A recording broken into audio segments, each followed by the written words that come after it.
Hello, magandang araw sa inyong lahat. Panibagong araw na naman ang katahakan natin mga ante.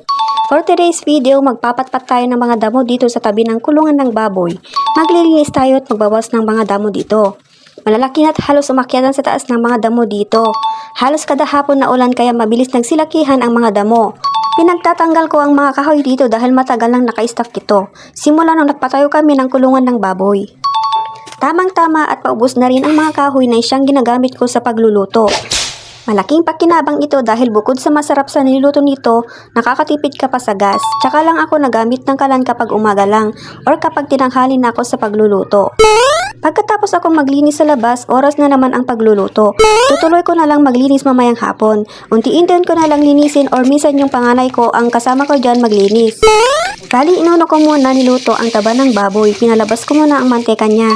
Bago ako naglagay ng bawang at sibuyas para panggisa at pagkatapos nilagay ko na rin ang karne ng baboy.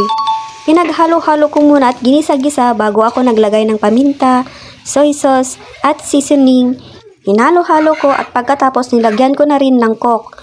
Oo, tama ka, naglalagay ako nitong soft drink sa tuwing nag-aadobo ako. Sprite sana kaso walang nabili. Naglagay na rin ako ng konting tubig para palambutin ang karne.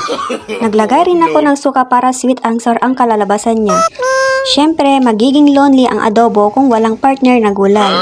Naglagay na ako ng fish sauce kaya medyo brown ang hitsura ng tubig.